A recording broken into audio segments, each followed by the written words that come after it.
in the horror genre. I'm your host, Nicole, and it's time to share another dark tale.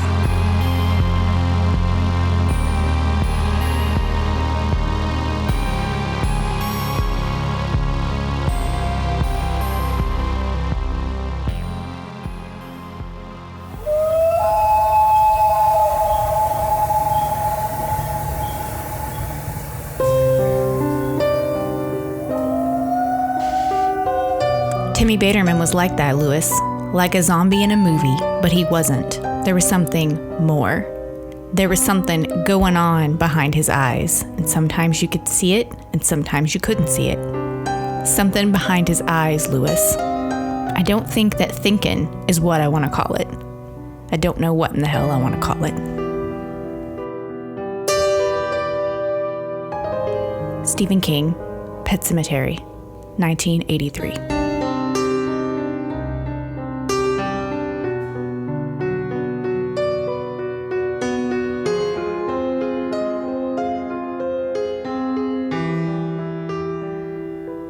Welcome back, folks. So I really hope that you enjoyed last month's episode, which was, something a little different, a personal story. But it's time to return to film, as we always do. And today's topic is Pet Sematary, which is near and dear to my heart. And it may seem a little late because, of course, the adaptation came out in April. But I knew that I would not have time to see the new movie in April and have time to formulate any sort of thoughts about how it fits into the overall picture. So I'm sure that you guys have moved on to Avengers. By the time this airs, hopefully we have gotten an It Chapter 2 trailer or teaser. But I would like to pause and rewind a little bit and refocus on Pet Sematary. I've mentioned Pet Sematary in just about every episode of this podcast thus far, and I'm sure that I will be bringing it up a lot more in the future because it is such an important material to me. But today is going to really just be my deep dive, definitive stance on Pet Sematary. I feel like this story has a lot in it, just a lot of truth and relatability about life and what we go through with family and with death. Just some really core human experiences. Because of that, I don't think we've seen the last of Pet Sematary. I feel like we'll get another adaptation maybe in 5 years, maybe in 10 years, maybe in 30 years. We have not seen the last of Pet Sematary, but I think we've seen the last of it for now. So it's a good time to just sit down and really dig into what it means. So I'm going to talk about the book and both films. So this is going to be a spoiler-filled episode. So if you don't want the book spoiled, or if you haven't seen one of the movies, maybe don't listen to this right now. If you're a casual Pet Sematary fan and you haven't read and seen both, you're probably fine. But anyway, if you're real nerdy about it like me, go consume all the material and then come back to this. What I don't want this episode to be is just a comparison of, the 89 film, the 2019 film. That's not what the whole episode's going to be. I'm going to tackle that first, and then we're going to move on to deeper themes. But I do have to address it because anytime there are two versions of a film, especially in the horror genre, it just devolves into comparison quite a bit. And I have some things to say. So a lot of people are asking me, because they know I'm a horror fan and a Stephen King fan, a lot of people were asking me what I thought. And I was trying really carefully, especially out on the public social media stage, to not say too much because I didn't want to, color anyone's thoughts about the new movie. So if you are one of those people that was asking me, I hope you're here today. Thank you for coming to my TED Talk. So my personal history with Pet Sematary is deep. It was one of those movies, I don't remember the first time I watched it. It's just sort of always been there. I'm sure I was, 10, 8, 12, I don't know. But it's just something I've always been familiar with. But I didn't read the book until I was an adult. I think I was 23 or 24 the first time I read the book. And at that point in my life, I've read a lot of scary stuff. I've watched a lot of scary stuff. Like, things don't really like scare me much anymore. Like, you know, you'll hear, that's a lot of people's criticism with horror movies. They say, well, it wasn't scary. It's like, well, you know, when you're a horror fan, it gets to a point where like things aren't scary. But when I read Pet Sematary for the first time, it was scary, especially the Timmy Baterman chapter, which I will elaborate on later. Very scary. It was one of those that like I put it down and then like I had to pee in the middle of the night and like I didn't want to get up and walk to the bathroom because I was creeped out, which is always fun. But I would like to make a bold statement about Pet Sematary and say I think it is one of the best stories that has ever been told. Just because of the relatability, just the depth. I mean, it's almost like reading like one of those really great Greek tragedies where you just feel for the characters. You don't want them to make the wrong choices. And every time they do, you just like feel it in your soul. Oh, so anyway, I want to move into just a quick comparison of 2019 and 1989. I want to start by talking about the pros of the 2019 version, because I'm going to say a lot of critical things, but I do want to start with the things I liked about it. I loved the beginning. The beginning was strong. I love that they had that overhead shot where it like panned over the Creed house and Judd's house, and there's fire and there's blood on the porch and there's bloody handprints, and it just looks like chaos. It's like something really horrible has happened here. And then they cut back to show us how we got there, which I thought it was really hard hitting. I appreciated it quite a bit.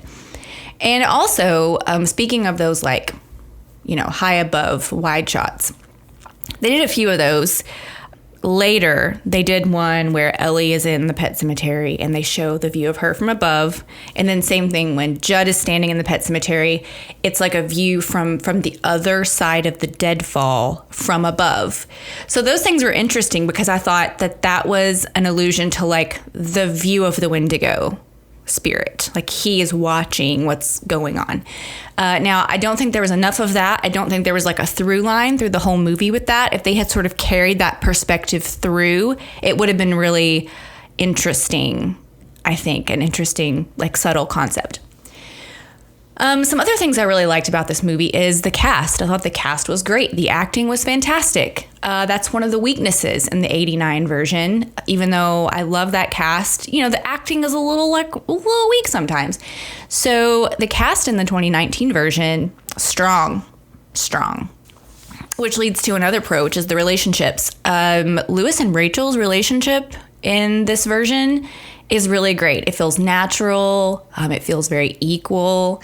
In both, well, more in the 89 version, Rachel's kind of just like a trophy wife, and she's a little bit of a mess, you know? She just like needs to pop a Valium a few times, and she doesn't seem like very strong. I mean, in the end, she's strong. She's getting back to her family at any cost, but she is just a little bit of like a token trophy wife. Whereas in the 2019 version, Rachel seems very solid and very capable. Even though she does have past trauma, she and Lewis seem to have more of a sweet, like equal footing relationship. And I also really liked Lewis and Ellie's relationship. Now, because of the big change, which again, if you are listening to this, it's going to be spoilery, but because they chose to kill Ellie instead of Gage, of course they need to focus more on Ellie. And they had to change her character a little bit. And so they really zeroed in on the relationship between Lewis and Ellie, which I think was really sweet and very strong. So I appreciated that. And Gage does take a little bit of a backseat, but that's fine because we don't need to focus on his character as much in this movie. Honestly, you probably could have taken Gage out of the movie. Well, it would have messed up one big plot point, but that's okay.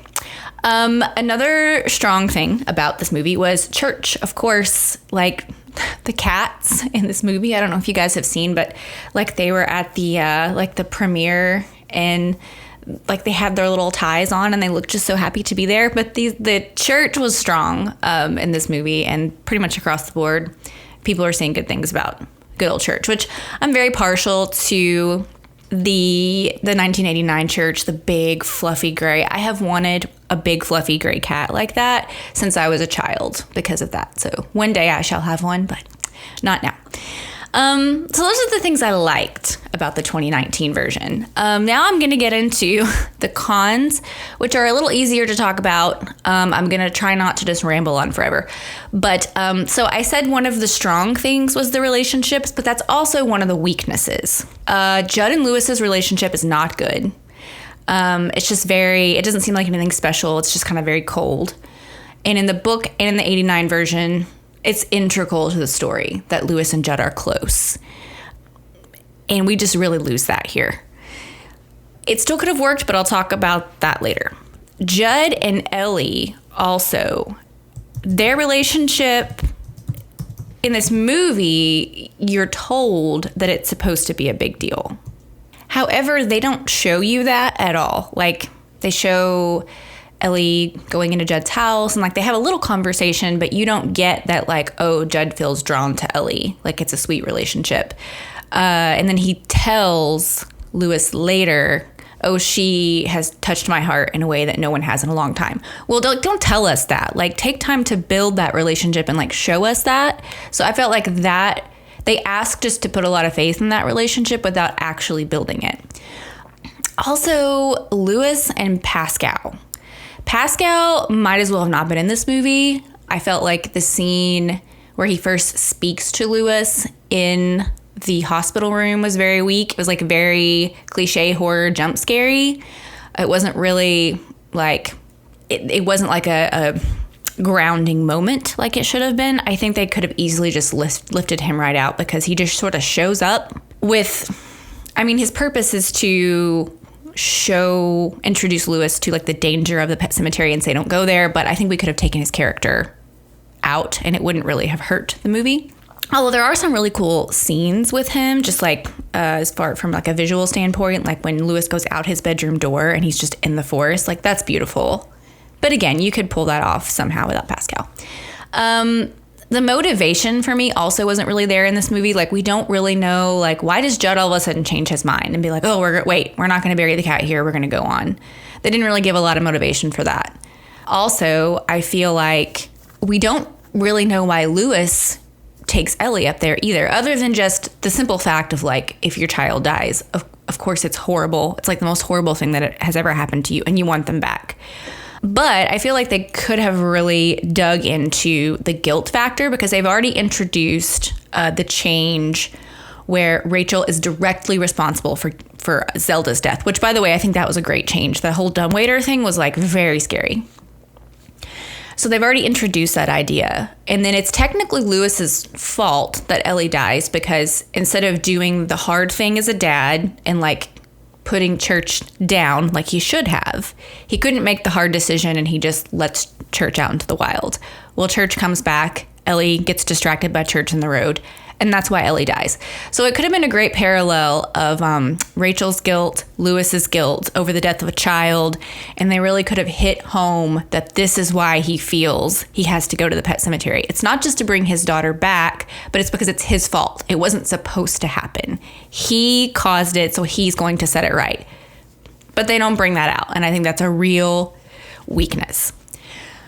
Speaking of Ellie's death, I feel like her death was not hard-hitting. It just didn't hit me. And maybe it's because I know the story and I know it was going to happen, but it just wasn't that emotional to me. I mean, Gage's death in the book and in the 89 movie, I mean, it's horrible, especially when you see like his little shoe like bouncing in the road. Oh, it's horrible. And even though I've seen it a million times, every time it's on, like even if I just have Pet Sematary on like in the background, I have to stop what I am doing and like watch that scene because it's very, very hard hitting. And also, you know, they talked about how in the marketing, this movie was going to be dark. It's like darker than the original story. It's going to be so dark, blah, blah, blah. I felt like it was the opposite of that. And when Ellie dies, I really thought, especially since the guys who directed Starry Eyes, it's like pretty gory and like body horror and like pretty gross. I thought we were going to like see like gore. on her somewhere, actually see what the truck did to her. There wasn't even any blood on her. None.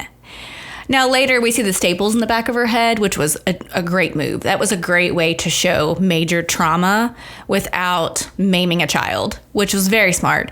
But there at least should have been, like, blood on her or something. Like, if she was hit by a truck and she died, and you're going to show her body, you either have to not show her body at all, or if you're going to show her body, like, there has to at least be some, like, evidence of trauma. Which I understand. It's a kid, and you got to get this past the ratings board. I just think there's a way to do it, and they didn't go there. So my last two cons, and then we're going to move on, is these two things are kind of related. I think the movie felt a little bit rushed, but also had too much dialogue. Like they explained like literally everything. Judd explains the Wendigo. All the dialogue when they're actually burying Church is like very literal. And then in the ending, when Ellie comes back and she's possessed by the Wendigo spirit, like she talks so much and it's like not scary.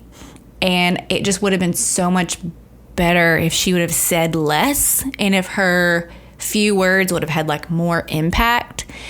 It just moves into a place of, oh, I'm just watching a basic horror movie. Scary child trying to kill their parent. It's not specific to Pet Sematary. It just becomes very generic. And I felt the same way about the ending. I don't mind that they changed the ending at all. But what they did with the ending doesn't have anything to say, ultimately. I don't like that the dead were able to bury the dead. Like, that's moving into Pet Sematary 2 territory, which Pet Sematary 2 is like a great, horrible movie. It's really fun, but like one of the big knocks on it was that, wait, but like the people who come back from the Pet Sematary are now killing people and burying them in the Pet Sematary. Like, it's just a little silly. Just a little silly. So I didn't like that. And then I didn't mind that like the family, well, I didn't mind that Gage gets killed, but I just thought it was a little ridiculous that like, oh, we're a zombie family and we're going to kill the baby and we're all going to be a zombie family together. Like, it's just, what does that mean? Like, what do you say? What is that saying about this story? Like, I don't know what this movie was trying to say. And maybe it's not trying to say anything. Maybe it's just like a boilerplate horror movie. But I feel like the story of Pet Sematary is, there's so much in it that you could have extracted from it and really like put some like gut-wrenching meaning in this film, and to just sort of like fizzle out at the end and give it like a cliche, just typical horror movie ending just really does a disservice to the material. And honestly, you know, I don't know how much the directors had to do with the writing and the story, but I feel like their visuals were great. Their casting was great. The the atmosphere and like the feeling of the movie was great. And then the story and the ending especially just sort of just really kind of just pulled the rug out from under all of that. So if it's not obvious from my critique here, I much prefer the 89 version. However, there are pros and cons to that one as well. I'm not going to go as in depth with those, but I think the pros of the 89 movie are the atmosphere. It absolutely feels like Pet Sematary. Feels like the book. It has that sort of slow sweeping dread. The atmosphere is great. And it's very like surreal. There's a lot of things that Mary Lambert, the director, did to just sort of like unsettle you. Like sometimes the camera is more of like the fisheye lens. Sometimes things are like the camera's like tilted, so things feel off kilter. That's part of the reason why she cast a man in the role of Zelda, because like, let's be honest, Zelda does not look like a child with meningitis. Zelda looks like a witch monster out of a storybook. But also we always see Zelda through Rachel's eyes. So I've always assumed that like that's not literal. That's how Rachel remembers her sister. Because if you think about like things when you were a kid, especially creepy things you experienced when you were a kid, like your memories, you can't really trust your memories because when you're a kid, you don't really understand things. You interpret things in a certain way. So to me, it's like, well, of course, that's not what her sister actually looked like. But to Rachel, that's what her sister was. So I always thought those little touches were great. And even though they didn't necessarily all make sense and you didn't necessarily understand all of them, it added a quality to the movie that just really zeroes in on what the book feels like. And again, I'll mention Gage's death is just such a pro for the 89 movie. And people make fun of Dale Midkiff, who played Lewis. They make fun of his, like, whenever church gets run over and he's like, no! Like, people make fun of that. And it is a little silly. But at the same time, I think that moment kind of warrants that. And after Gage gets ran over and they show all the snapshots of him throughout his life, so it's like Lewis is remembering all these things about Gage's life. I just thought that was really beautiful and hard-hitting. The 2019 one wasn't hard-hitting. This one is hard-hitting, and you feel it. But there are some cons to the 89 film. The acting is a weak spot.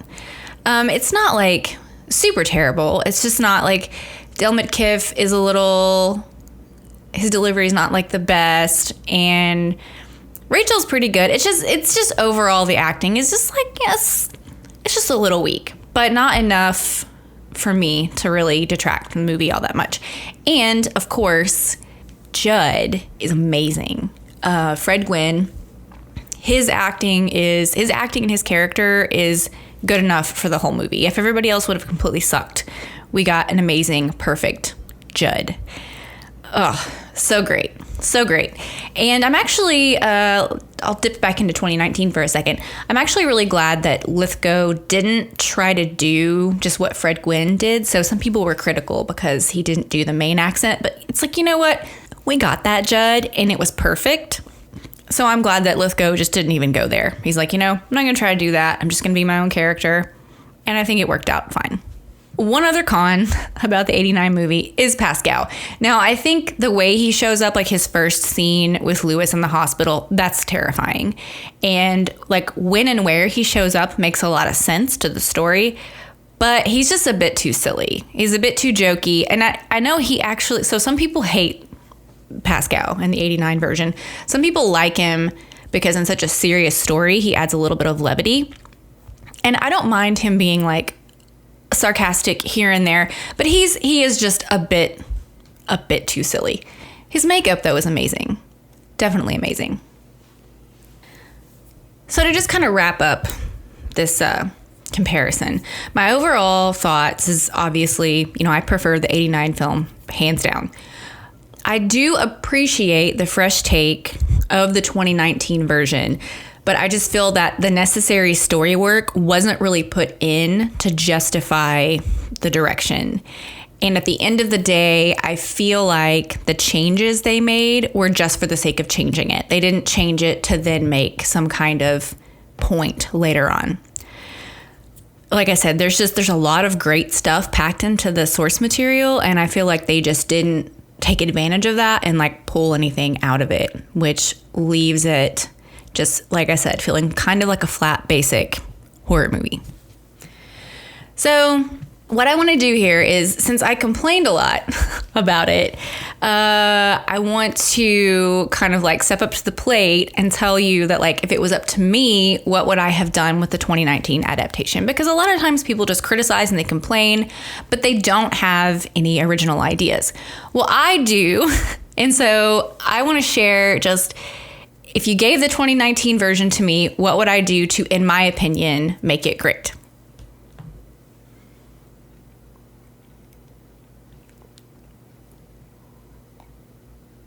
Okay, here we go. First of all, I would leave Judd's character just pretty much as is. Fred Gwynne's Judd was very warm and open, and as I mentioned, John Lithgow's Judd is more of like colder and kind of guarded. But I think that could work to the story's advantage. So instead of him telling us that Ellie has touched him, I think that they could have spent more time showing he and Ellie's relationship and how she has been like a bright spot in like his lonely little dark world. And then we would understand why he would want to rescue her cat. You know, he has an emotional investment in her. He doesn't want her to be hurt. So he decides, oh, well, I have to help protect Ellie because I love her and I don't want her to be sad. So that would be great motivation for why Judd would want to bury Church in the Pet Sematary. So you basically flip the Judd-Lewis relationship that's so important in the book and the movie.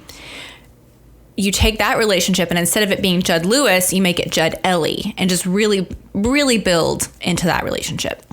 And I already kind of mentioned this, but I think you got to make a bigger deal out of Lewis's guilt for Ellie's death. Like I said, it makes a great parallel to Rachel's guilt about Zelda. And then we would more understand why he takes her to the Micmac burial ground, because he feels her death wasn't a natural act, but he caused it, so he needs to set it right.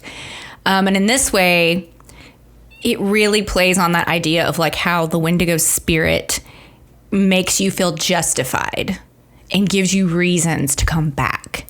So even though we know he's being manipulated by this like force, it still has a motivation, and we feel for him, and we understand a little more why he would be compelled to do this.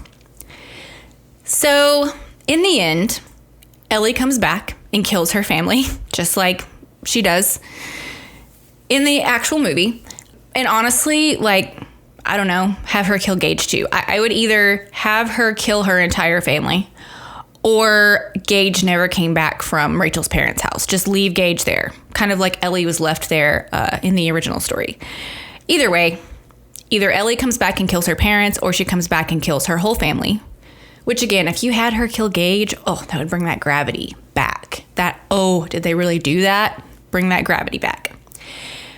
But anyway, at the end of the day, what I'm saying is, Ellie kills her whole family, and Judd is the sole survivor. Okay?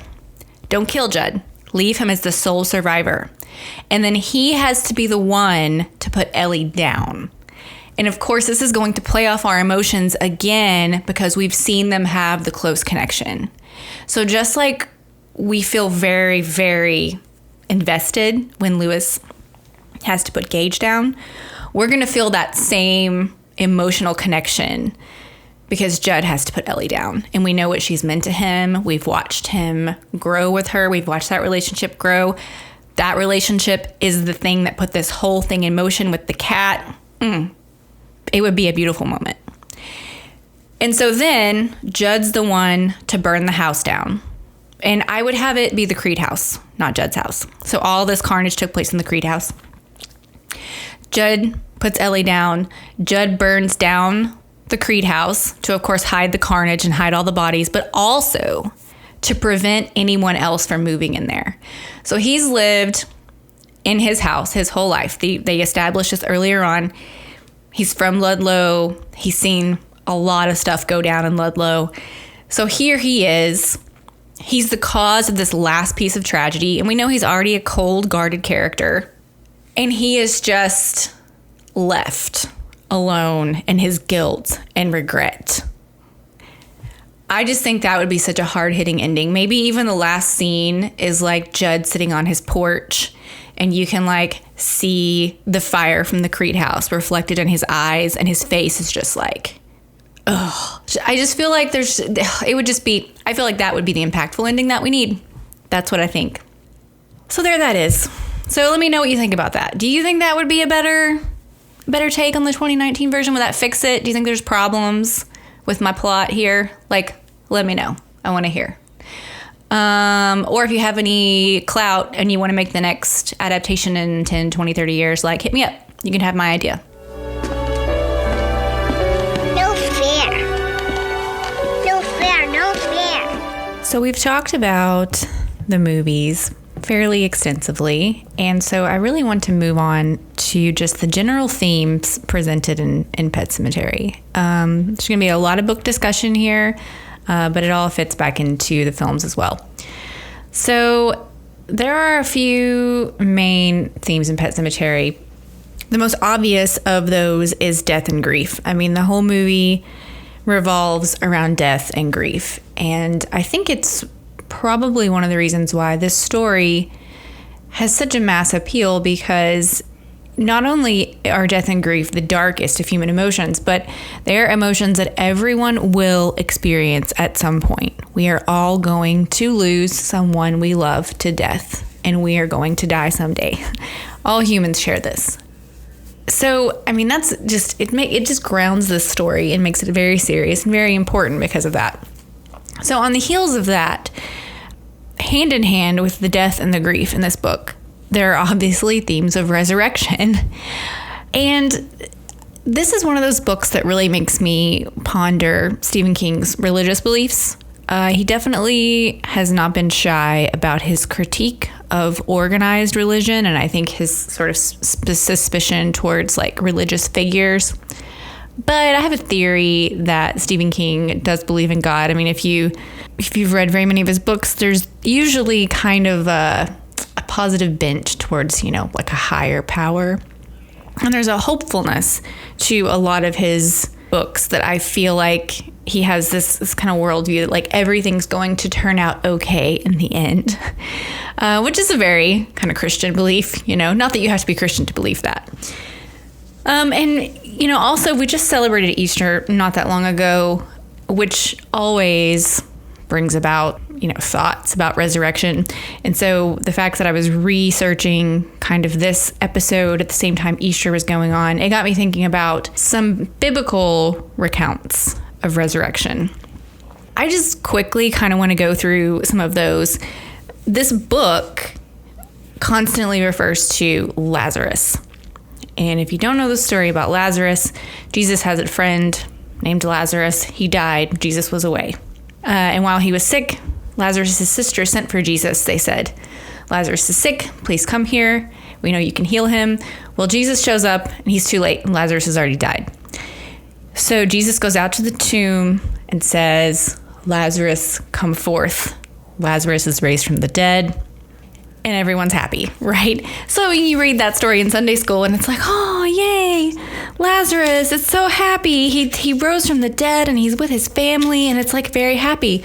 However, if you're a normal person and you didn't grow up in church and you don't know that story, you're like, whoa, that is terrifying. This man just raised from the dead and everyone's very nonchalant about it. So you're going to hear some page rustling because I'm looking up excerpts from the book as I go through this. This book is in 3 different sections, and there's a little excerpt from the Lazarus story at the beginning of each section that pertain to that section, which I think I love that Stephen King does that. It's really beautiful. And I think my favorite of these excerpts is the very first one. So you read this before you even read the first words that he wrote in this story. Jesus said to them, our friend Lazarus sleeps, but I go that I may awake him out of his sleep. Then the disciples looked at each other, and some smiled because they did not know Jesus had spoken in a figure. Lord, if he sleeps, he shall do well. So then Jesus spoke to them more plainly. Lazarus is dead, yes. Nevertheless, let us go to him. So that scripture paired with this story, it's this beautiful parallel, and it's just a little ominous, You read the story in the Bible, and again, it's a happy story of like regaining a family member and a friend, but when you read it at the beginning of this story, you're just like, oh, something's a little off. We kind of have a feeling we're going somewhere dark. Another scripture that I just want to mention in passing is in 2 Samuel. This is a story about King David. His wife has had a child and the child died. This doesn't have necessarily a direct tie-in with Pet Sematary that I've been able to extract thus far. But when I was in church one day and the scripture was being read, and when they read this particular scripture, it made me think of Pet Sematary, and I was like, oh, that's interesting. So this is David speaking. He said, while the child was still alive, I fasted and wept, for I said, who knows whether the Lord will be gracious to me that the child may live? But now he is dead. Why should I fast? Can I bring him back again? I shall go to him, but he will not return to me. I guess it's just kind of I can see a little bit of Lewis Creed in David in that particular passage. When this is right after the funeral, I think Rachel is sleeping or something, and Lewis is kind of rattling around the house by himself, and he's getting drunk, basically. And his attitude here reminds me of David's attitude in that scripture. It says that he's on his 8th or 9th beer. Here we go. The thought came so naturally that it surely must have been there all along, simply waiting its time to come forward from the back of his mind. When are you going to do it? When are you going to bury Gage in the annex to the Pet Sematary? And on the heels of that, Lazarus, come forth. Ellie's sleepy, dazed voice. The teacher said if he'd just said come forth, probably everybody in that graveyard would have come out. A chill of such elemental force struck him that Lewis clutched himself as the shudder twisted through his body. You know, these themes are kind of like subtly woven in, and you don't really need to be familiar with these stories or know the Bible in order, to extract deeper meaning out of some of these themes. But if you do, I think it just adds another layer to this kind of eeriness of resurrection and how it's really seen as like unnatural, and they refer to it as an abomination in the first movie and maybe in the book too. And even in Pet Sematary 2019, there is one point where Lewis says God can kill his own child, which is a twist on Ellie in the book and in the first movie, Ellie being upset about church. When she realizes that church is going to die someday, she gets upset and she's like, no, if God wants a cat, God can get his own cat. He can't have my cat. So I thought it was really interesting in Pet Sematary 2019 when Lewis is mad and he's like, God can kill his own child. And I thought that was really just a twist and an extra bit of oomph as far as the abomination of the whole thing goes. And for Lewis in particular, in that moment, I think it's definitely railing against God and more specifically for him, nature, like the natural order of things, because he doesn't really believe in God. But it's the blasphemy of the Micmac burial ground also mixed with like pride and the sin of trying to be like God or trying to overthrow nature, depending upon, the view of the person who's saying these things. So all of these things are tied up in this resurrection theme that goes hand in hand with death and grief. The next thing I want to talk about that I think Pet Sematary tackles on a very low key level is just the nature of evil. This is always subtly flowing through the book. And there aren't a lot of really obvious things to point to it. But whatever it is that lives out there in the Pet Sematary is very clearly pure evil. It distorts good things. It turns you into a monster. It causes you to consume your fellow human beings. And in a lot of cultures, there's not a worse taboo than eating humans. It's still very taboo. See my Wendigo episode from a few months ago. But I think that this whole nature of evil is really brought right up into your face. Chapter 39, when Judd is talking about Timmy Baterman. Now I will tell you, that is the chapter that made me afraid to get out of bed in the middle of the night. Timmy Baterman is just terrifying, and the way that chapter is written is really beautiful. Oh, it's just heavy. Has anyone ever buried a person up there? Christ on his throne, no. Whoever would. So this is right after Lewis has gotten drunk. Judd comes over because Judd knows that Lewis is probably having some dark thoughts, and Judd feels responsibility. He introduced Lewis to the burial ground. He knows the nature of the place, so he's come over to just have a little chat with Lewis. And he has to tell Lewis about Timmy Baterman so that Lewis has all the information and that he knows if you bury a human in the Pet Sematary, it will not be good. He doesn't want to talk about it. He feels like he has to share this story. So it's really hard to pick one excerpt from the Timmy Baterman chapter because the whole thing is so good. But this particular section speaks most directly to what I'm saying about the nature of evil and the nature of the Wendigo and the nature of the Micmac burial ground. Judd's talking about what Timmy is saying, and basically Timmy knows everybody's dirty secrets. And so as they're standing around trying to take care of the situation, trying to take Timmy back, he's going around the circles, calling out all the worst things they've ever done. And so Judd says, "It was only the bad it wanted to talk about, though. It was only the bad it wanted us to remember because it was bad, and because it knew we meant danger for it. The Timmy Baterman that went off to fight the war was a nice, ordinary kid, Lewis. Maybe a little dull, but good-hearted. The thing we saw that night, looking up into that red sun, that was a monster. Maybe there's no name for such a thing as that, but the Micmacs would have known what it was, name or no. So as you dig into the book and the movies and the Wendigo legend, you'll see what I'm talking about that just kind of low-key, subconscious nature of evil kind of brewing underneath everything. I think it's like the magic that makes this book so scary. There's a lot of real specific call-out scary things, but always going on in the background, you can tell there's just this low hum of like something bigger is going on here. And the Timmy Baterman chapter brings that right out front and center. So the last thing that I want to talk about is the idea of addiction, free will, and human nature.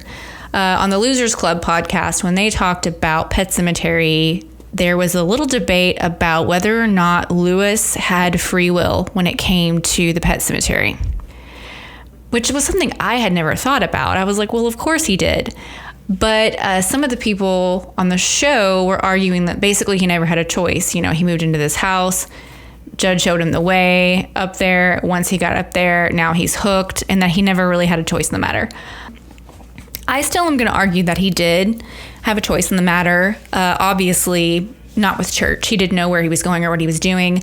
But when he chooses to ignore Pascal and take the steps to go back into the Pet Sematary, especially after hearing about Timmy Baterman, I mean, he knew what he was doing, I think, grief or not. And I think, as they point out in the book and the movies, the grief is just a tool for the Wendigo, basically. He uses it to get you there. So I believe that Lewis always knew it was wrong and that it wasn't the right choice.